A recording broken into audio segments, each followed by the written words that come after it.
உங்க வீட்டுக்குள்ளேயே ஒரு ரூம்ல அல்லது இந்த மாதிரி ஒரு யோகா மேட் வச்சுக்கிட்டு ஒரு கார்னர் எடுத்துட்டு போய் அந்த மேட்டை விரிச்சா நீங்க எப்படி அங்கிருந்து நீங்க சுந்தரவனத்துக்கு வந்த மாதிரி இந்த உங்களுடைய கணவர், உங்களுடைய மகன், மகள் இவங்களை பத்தி தாட்லாம் விட்டுட்டு அந்த யோகா மேட்டுக்குள்ள போய் உட்காந்து உங்களை தனிமைப்படுத்தி கொண்டு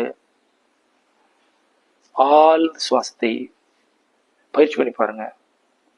உங்க நோய்கள் இங்க பாருங்க, நீங்க 3 பேரும் சிகிச்சைக்கு வந்திருக்கீங்க. 3 பேர் நோட்லயும் ஒவ்வொருத்தரும் 4 பிரச்சனை 5 பிரச்சனை எழுதியிருக்கீங்க. இருப்பது 3 பேர், பிரச்சனைகள் 15 பிரச்சனை. இந்த 15 பிரச்சனைக்கும் தனித்தனி பயிற்சி சொல்லிக் கொடுப்போம். அப்பதான் உங்க மனம் நம்புங்கிறதுக்கு. ஆனால் என்னுடைய அனுபவத்திலே இந்த ஒரே ஒரு சுவாச பயிற்சி பண்ணீங்கன்னா படிப்படியா டெவலப் ஆவீங்க. It will take longer period. இப்போ மூச்சு எடுக்க ஆரம்பிச்சு தமிழுக்கு நாளைக்கு நிலையமா ஆகாது. It will take 6 months, it will take 1 year, it will take 2 year. ஏன்? பல ஆண்டுகளா பிடிச்சி வச்சிருக்காங்க. 35 ஆண்டுகளாக ஒரு மருந்தை சாப்பிட்டு சாப்பிட்டு இந்த ஒவ்வொரு அணுக்களையும் பதிவு வச்சிருக்காங்க.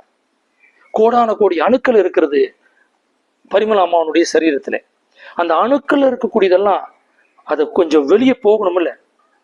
இந்த பிரபஞ்ச பேராற்றல் என்னதான் உள்ளுக்குள்ள போய் அதெல்லாம் வெளியே தள்ளணும் முயற்சி பண்ணா கூட இவங்க மனம், நம்முடைய மனம், இவங்க மனது இல்லை, நம்ம மனம் அதை பிடிச்சி வச்சுக்கோம். நாம் நல்லாகிறது நம்ம உடம்பே விரும்புறது இல்லை. இது உங்களுக்கு புரியாத பெரிய அதிசயம். நிறைய பேர் அவங்க நோய் இருக்குல்ல, அந்த நோய் கூட பழகிக்கிறாங்க, அந்த பிரச்சனைகள் கூட பழகிக்கிறாங்க. அது நம்மளை விட்டு போறது வந்து பல நேரத்தில் விரும்புறது இல்லை.